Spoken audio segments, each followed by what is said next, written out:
We come from different backgrounds and different countries. The one thing that binds us is our desire for leadership. We're here to introduce you to the PLKJ leadership model. This model is a global roadmap, a guide, to help lay out desired traits for those who wish to succeed on a global scale. Through traveling and living abroad, I have experienced that being able to understand the place you're in will determine your success in that environment. Rana Hafez and Donna Laurie introduced the idea of adaptive change in their article, The Work of Leadership. It is argued that adaptive work and changes are happening every day in the workplace. Being able to adapt as an individual can be an easy task, but being able to lead towards change is what Hafez and Laurie argue is the mark of leadership in a competitive world. To be able to lead during times of change, a leader itself needs to be able to change and adapt. In this Harvard Business Review article, the authors identify a pretty good example of how British Airlines became the airline they are today. We learned that the change needed was trust within the company, which overall included change in values, practices, and relationships. When thinking about adapting, it is important we talk about being flexible. Without flexibility, leaders would not be able to adapt and be successful in the new market or environment.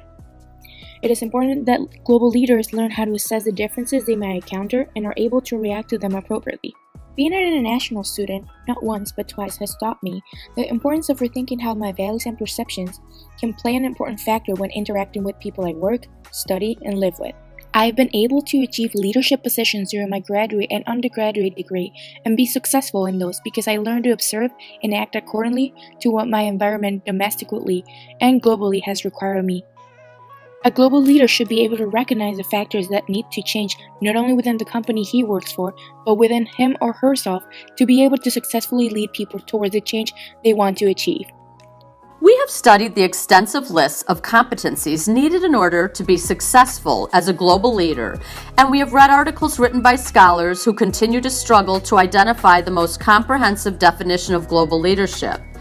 In one of Mendenhall's articles, global leadership is defined as conceptualized to be a process that reflects how an individual engages in and fulfills global roles and responsibilities, and includes sense-making, the nature and quality of relationships that the leader holds with the people around them in a global context, and the mechanisms through which a leader exerts influence. I soon realized that I am an example of a leader who applies many global leadership competencies without ever leaving my home country. I am in a leadership role for one of the major Chicagoland academic healthcare systems located just west of the city.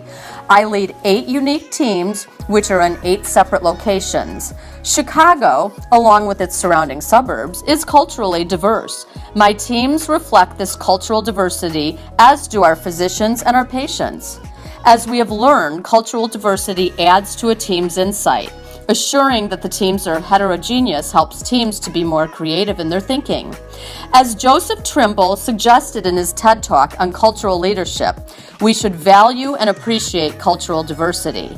We should embrace our differences, respect our varied cultures, and learn to work together toward common goals. Open-mindedness should be part of our daily repertoire. As a leader, I rely heavily on relationship management. I have found that this lays the foundation for the working relationship that develops. I include and encourage my teams to be part of the decision-making process whenever possible. I enjoy learning about my followers and what's important to them. I am happy to share things about me while maintaining a comfortable social distance, as discussed in the article, Why Should Anyone Be Led by You? I strive to be authentic with my teams by sharing my successes as well as my failures when appropriate, and I share lessons learned from a variety of situations that I have faced as a follower and as a leader. Our leadership model also includes emotional intelligence as an important component. Emotional intelligence is composed of self-awareness, self-regulation, motivation, empathy, and social skill. In Daniel Goleman's article, What Makes a Leader, published in the Harvard Business Review, he points to a 1996 study of a global food and beverage company.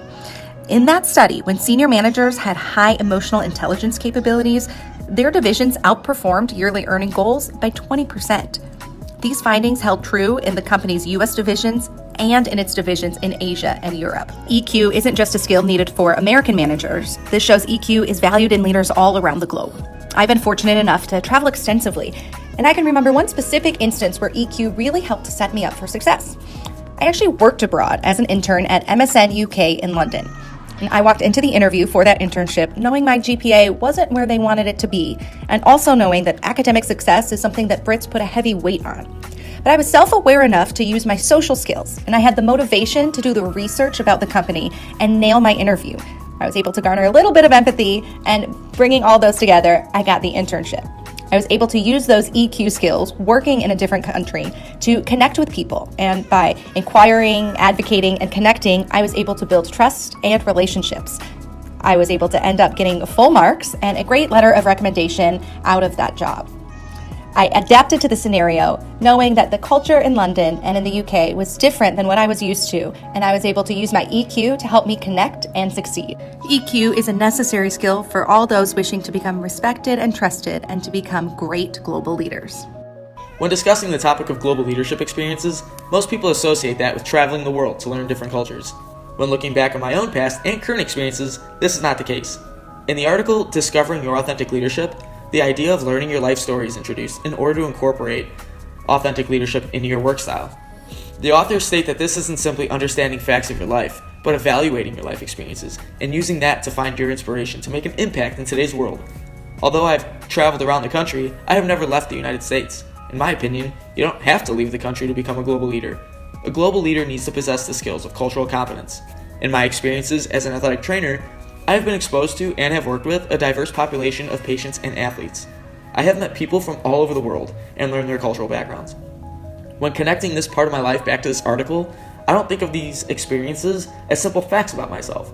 I have valued these experiences as they have helped form the type of character I possess. My profession gives me one-on-one opportunities with my student athletes and patients. From my clinical experience collegiately in the Division I and Division III settings to the clinic setting with 2 different companies, I have worked with hundreds of different people. These people consist of all ages and races, from an elderly woman battling MS to a Division III tennis player from Sweden.